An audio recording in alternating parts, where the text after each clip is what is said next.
same sources of finance. So these are sources of finance that you can use for more than a year. So the most common source of finance is equity. So equity finance we actually mean financing your business using your ordinary shares and reserves. So reserves, we can talk about issues like share premium, retained earnings, and so on. So this will be used to run your business. The good thing of this equity finance is a permanent capital which we raise from shareholders. It will always be there because we're talking about shares. And also there will be ownership and control rights. So you as the owner of finance, you have control.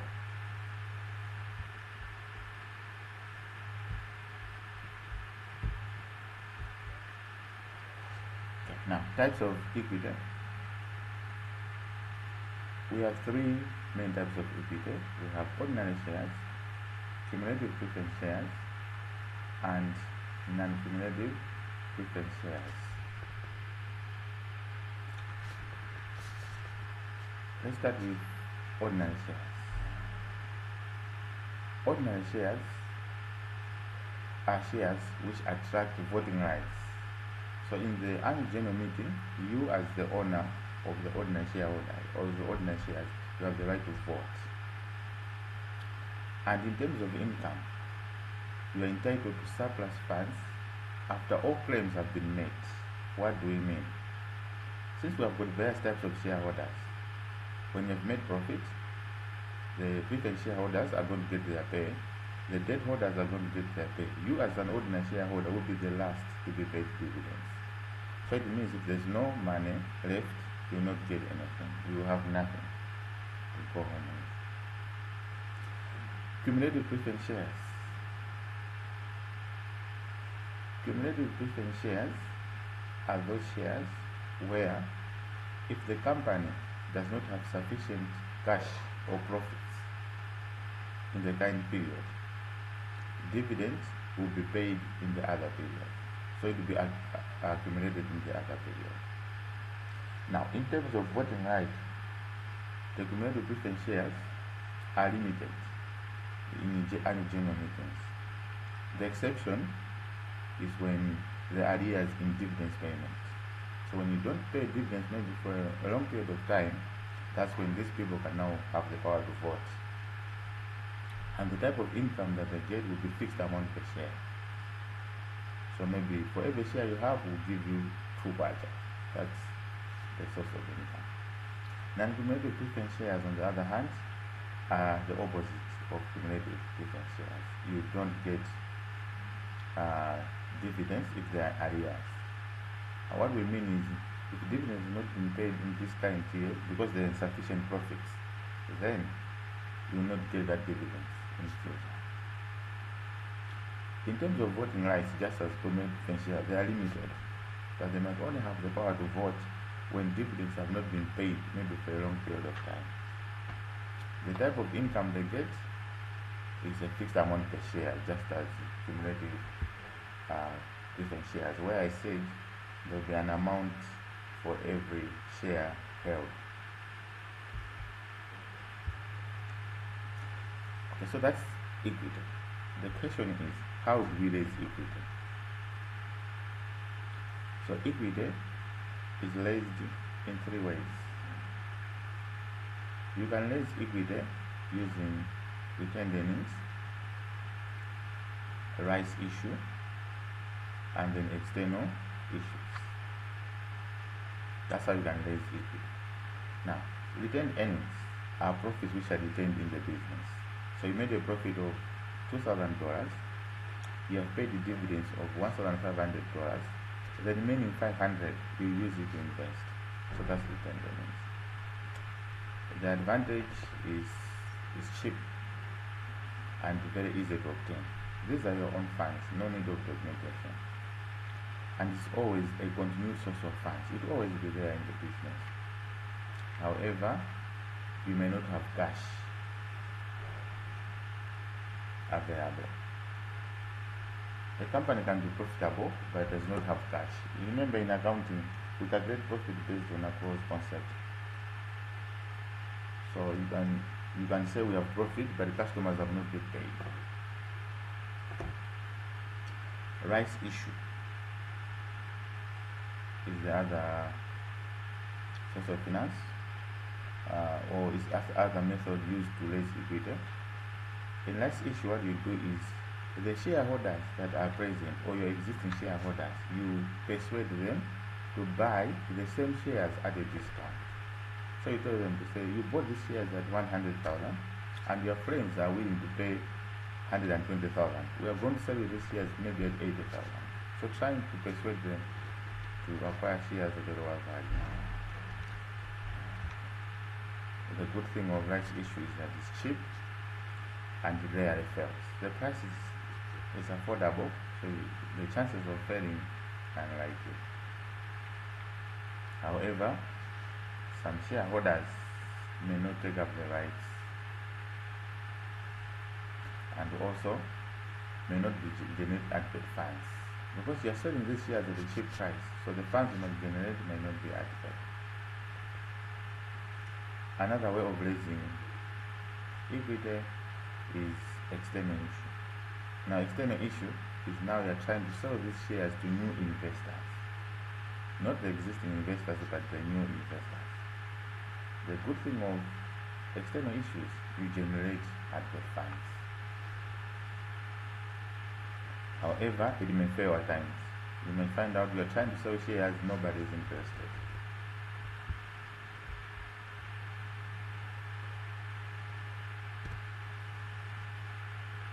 Methods of share issue.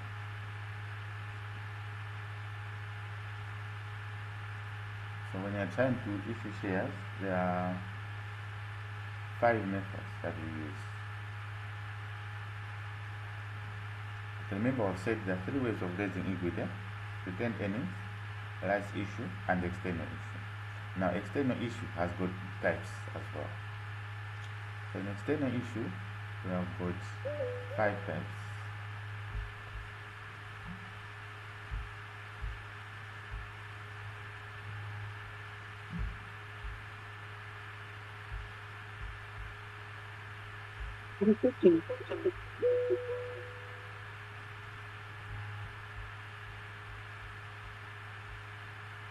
Hello?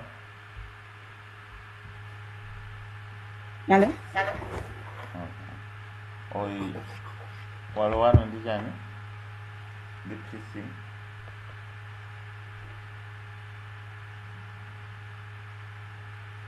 Okay, so external issues, they are into 5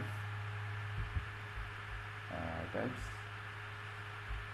So we have pricing, initial public offer, introduction, offer for sale by tender, and fixed price offer. Let's start with pricing. So in pricing, what happens is that not all shares that you have will be available for sale or be available for issue. So what you do, you select a proportion of shares which will be sold to institutional investors. So if you have 10,000 shares, you can sell 8,000 shares to institutional investors such as Nickel Company, Nickel Life. Remember, institutional investors are those companies which buy other shares.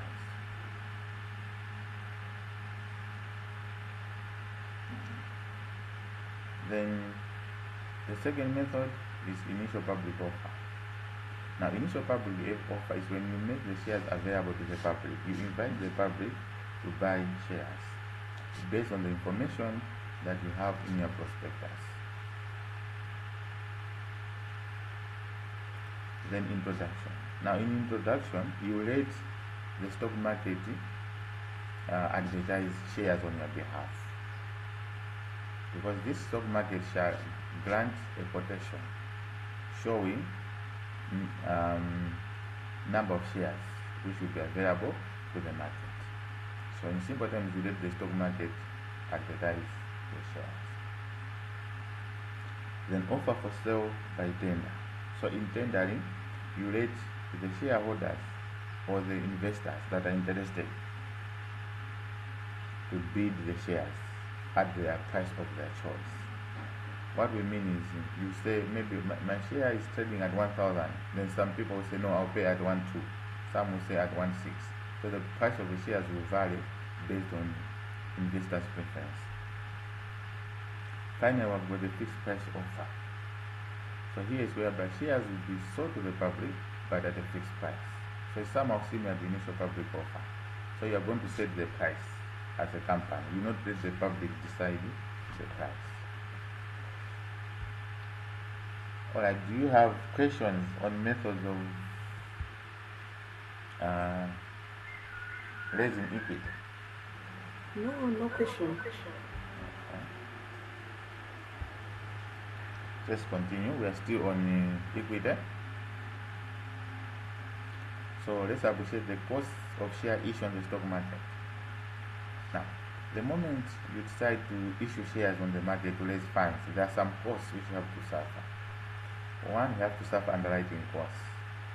Underwriting costs are costs which are incurred when you hire an institution to buy the remaining shares. That's underwriting costs. We'll look at underwriting in detail later on. And the other cost you suffer is the stock market listing fee for the new shares. Because you want to sell the shares, you are listed on the stock exchange, you are going to be charged a fee by the stock market. And also, there will be fees of the issuing house, solicitors, auditors, and public relations consultants. All these individuals are going to charge the fees. And you have to incur excessive cost on printing and distributing the prospectus. So you have to print your documents. So this will not just be printed in black and white, in color. Then you have to advertise in newspapers. So those are some of the costs which you have to incur.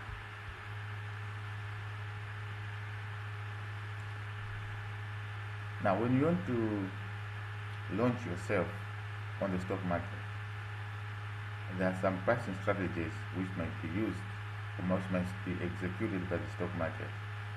The first strategy is price of similar quoted companies.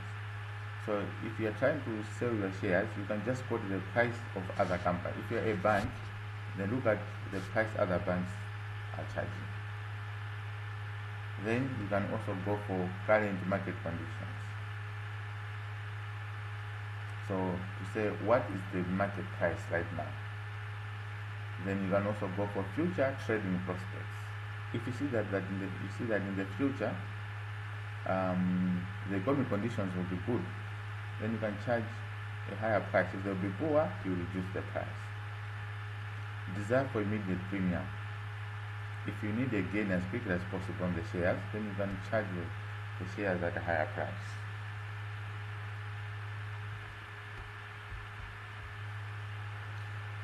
I said one of the costs of issuing shares is underwriting.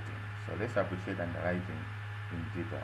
So we said underwriters are financial institutions which agree to buy shares at the issue price, any security which are not subscribed for by the investing public. To put it simple, underwriting means if you are selling shares, let's say 2,000 shares, and you have managed to only sell 1,600 shares, the remaining 400 can be bought by other companies known as underwriters. Now, the good thing of underwriters, they will prevent the risk of shares being bought at a lower price, because you end up selling your shares at a very low price. So underwriters will still buy your shares at a favorable price. However, as a company issuing these shares, you have to suffer a cost. A cost can be a reduction in the share price, for instance, or underwriters might require a fee. However, it's not compulsory for your shares to be underwritten. If your shares are not bought, you can decide to keep them. But if you are afraid of losing cash, then you can sell them to underwriters. Okay. There's one important issue, which is the rights issue. So